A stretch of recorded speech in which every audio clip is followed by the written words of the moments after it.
अस्सलामुअलैकुम, hello everyone. आज की हमारी कन्वर्सेशन बहुत इंटरेस्टिंग और स्पेशल होने वाली है क्योंकि आज जिस शख्सियत से मैं आपको मिलवाने जा रही हूँ वो पाकिस्तान में हेयर ट्रांसप्लांट की दुनिया में नुमाया शख्सियत के हामिल हैं। इन्होंने पाकिस्तान में हेयर ट्रांसप्लांट को लाने और इस्टेब्लिश करने में बड़ा अहम किरदार अदा किया है। जी हाँ, तो हम बात कर रहे हैं डॉक्टर वारिस अनवर की। He is one of the pioneer hair transplant surgeons और He is one of the pioneer hair transplant surgeons और साथ में ये है कि इन्होंने ना सिर्फ पाकिस्तान में बल्कि आलमी सतह में भी हेयर ट्रांसप्लांट का नाम रोशन किया है। American Board of Hair Restoration Surgery के ओरल और रिटन एग्जाम में टॉप किया है और डॉक्टर नॉर्मन ऑनेंट्री का अवार्ड विन किया है। डॉक्टर वारिस अनवर ना सिर्फ हेयर ट्रांसप्लांट सर्जन है बल्कि स्किन स्पेशलिस्ट भी हैं।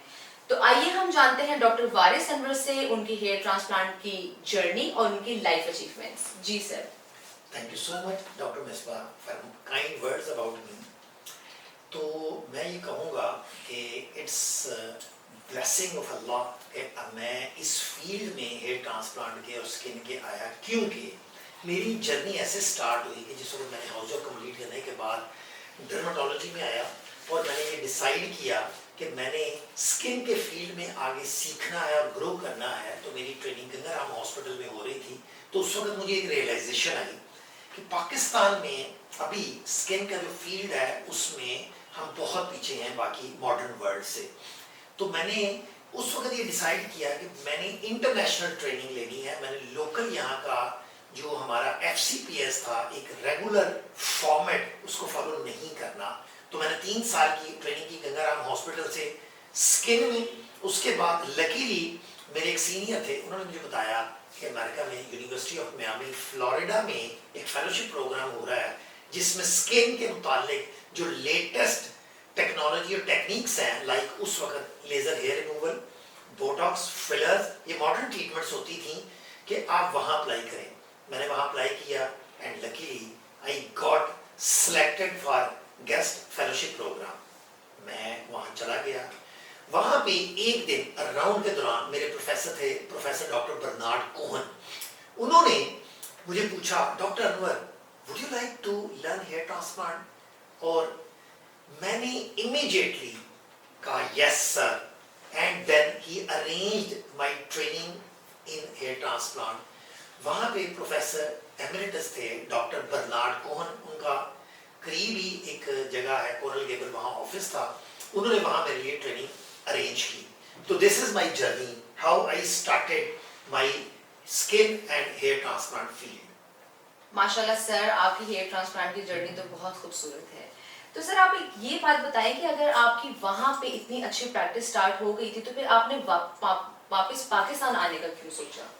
Doctor Misbah, thank you so much for a very important question. Actually जिस वक्त मैं वहाँ ट्रेनिंग ले रहा था तो मुझे ये रियलाइजेशन आई कि जो ट्रीटमेंट आज मैं सीख रहा हूँ, ये मैं बात कर रहा हूँ 2002 की, उस वक्त पाकिस्तान में लोगों को ये भी नहीं पता था कि हेयर ट्रांसप्लांट होता क्या है। तो मैंने ये डिसाइड किया कि व्हाई नॉट, कि जो मैंने यहाँ से लर्न किया है मैं वापस जाके अपने पाकिस्तान में अपने ही लोग उनको, ये वो ट्रीटमेंट है जो बहुत एक्सपेंसिव है। अमेरिका में, यूरोप में हेयर ट्रांसप्लांट और स्किन की ट्रीटमेंट्स बहुत एक्सपेंसिव हैं। तो मैंने कहा जाके अपने लोगों की खिदमत की जाए। Basically this was a mission, मेरा एक एम्बिशियस फीलिंग थी कि मैंने पाकिस्तान वापस जाके अपने लोगों को सर्व करना है। इसमें एक इंटरेस्टिंग वाकया बता दूं कि जिस वक्त मैं वहाँ से वापस आ रहा था, इवन जिस टैक्सी ड्राइवर के साथ मैं एयरपोर्ट वापस आ रहा था तो उसने मुझे क्वेश्चन किया कि हु आर यू, आप क्या करते हैं? मैंने कहा मैं डॉक्टर हूँ और मैंने यहाँ से ट्रेनिंग ली और मैं वापस जा रहा हूँ। कहते कहाँ गए हो? मैंने कहा पाकिस्तान गए। कहता डॉक वापस मत जाओ। He was talking in English obviously. और मुझे उसने ये मैसेज दिया कि दुनिया में जितने डॉक्टर्स हैं जब वो अमेरिका में आके स्टैब्लिश हो जाते हैं, सीख जाते हैं, तो वापस नहीं जाते। तो तुम भी ना जाओ, तुम एक दिन रिग्रेट करोगे। तो मैंने उसको कहा नहीं, मैं एक मिशन के तहत जा रहा हूँ, मैं वापस नहीं आऊँगा यहाँ कभी भी, मैं अपने मुल्क में सर्व करूँगा। उसने मुझे एक बड़ी इंटरेस्टिंग ऑफर की।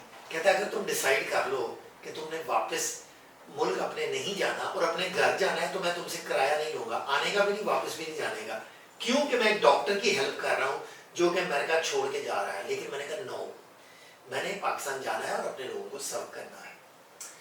Well, thank you so much doctor साहब कि आपने हमारे मुल्क का सोचा और आप वापस आए and you are serving our country. चलिए सर, हम स्टार्ट करते हैं with very basic questions of hair transplant के हेयर ट्रांसप्लांट क्या है और कौन लोग इसे करवा सकते हैं। ये जी बहुत ही एक बेसिक और अच्छा क्वेश्चन है कि हेयर ट्रांसप्लांट है क्या।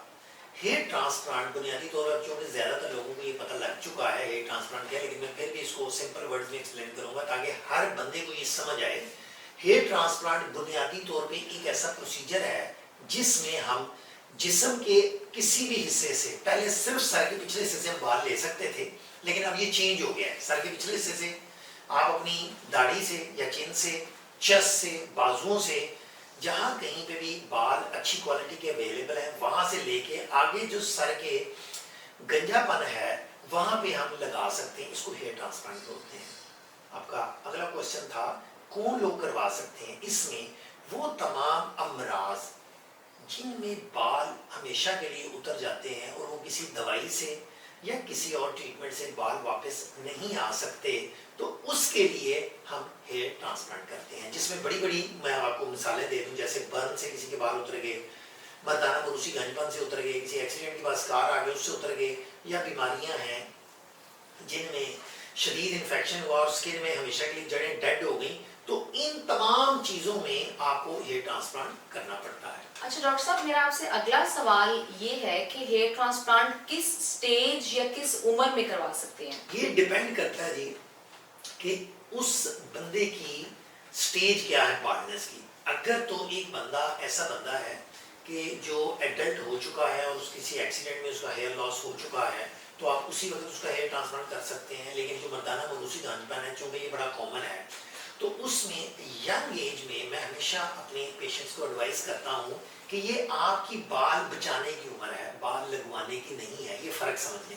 मसलन एक बंदा 18 साल की उम्र में उसके बाल उतरने शुरू हुए हैं, तो उसको इमीडिएटली हेयर ट्रांसप्लांट बिल्कुल भी नहीं सोचना। उसने सबसे पहले अपने बाल बचाने हैं। लेकिन अगर वो 30 ईयर्स की एज को पहुंच गया है, 25 है, 30 है, और उसके इतने ज़्यादा बाल उतर चुके हैं कि आगे स्किन प्लेन हो चुकी है, वहाँ बाल दोबारा नहीं आ सकते, उसको सोचा जा सकता है। लेकिन एक बेसिक मैं एक मैसेज देना चाहूँगा, एक रूल बताना चाहूँगा कि आपने कम अज़ कम 25 की एज तक अपने बालों के लिए ट्रीटमेंट करनी है, आपने दवाई खानी है, आपने उनको गिरने से रोकना है।